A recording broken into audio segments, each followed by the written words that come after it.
Welcome. In today's explainer, we're going to dive into how a vast world of history, culture, and critique can be squeezed inside a tiny 17-syllable poem.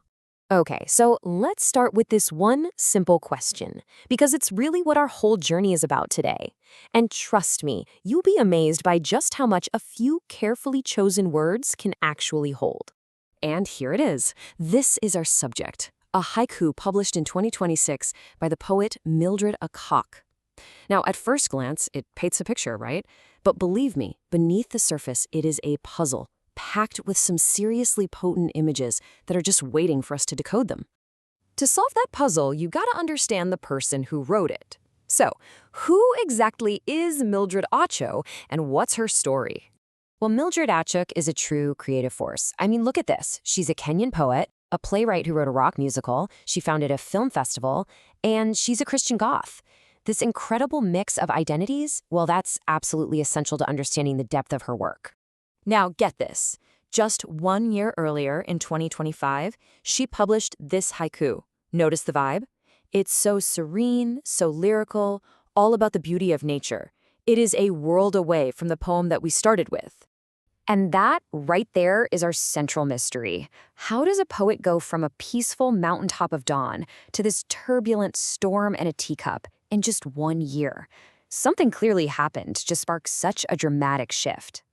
The answer, it turns out, lies in a cultural movement that she herself founded. And this is the critical lens we need to unlock the meaning of that 2026 haiku. This brings us to Afrogoth. It's a movement that does something pretty bold. It smashes together two worlds that seem totally separate, the history of colonial Kenya and the aesthetics of Victorian goth culture. And the whole point is to create this really powerful, unique kind of social commentary. And this table just lays out the core tension perfectly. On one side, you have the Victorian ideals. You know, all those stuffy social rules, the surface-level politeness, the romantic art. But then, on the other side, you have the brutal reality of what was actually happening. Aggressive imperial expansion, deep hypocrisy, and raw economic exploitation. And this isn't just some abstract connection.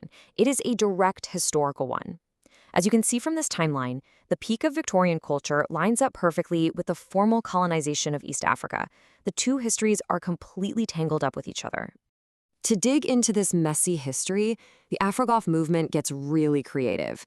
It uses dark humor and these amazing metaphors, like recasting Lewis Carroll's Alice in Wonderland as a story about imperialism. You can just picture it, right? Colonial officers playing the roles of these absurd, fantastical characters. Okay, so now that we have our Afrogoth lens, let's go back to that 2026 haiku and really see the storm that it's holding inside. Here we are again, but this time it doesn't just read like a simple poem, does it?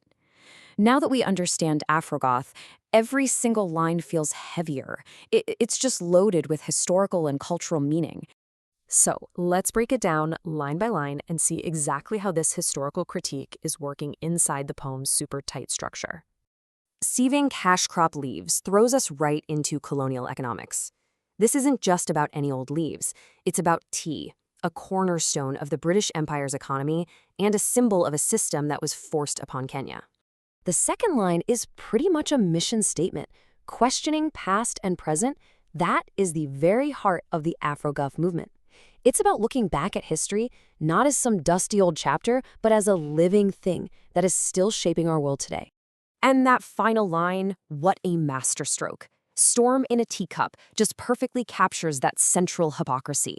It puts the violent, chaotic storm of colonialism inside the ultimate symbol of British civility and properness, the teacup. It's a powerful, concise image of chaos being held in check. So, after unpacking all of that, what's the big takeaway here? Why does this tiny poem and the movement behind it matter so much? Well, ultimately, Afrogoth is so much more than just an aesthetic. It's not just about a style of dress. It's a deliberate and powerful tool for cultural critique. It's a way to confront really difficult histories, to reclaim those complex narratives, and to process the past on its own terms. And that leaves us with one final thought to chew on. If a simple teacup can contain the entire turbulent history of colonialism, it really makes you wonder, What other hidden storms, what other complex stories are just waiting to be uncovered in the everyday objects that fill our own lives?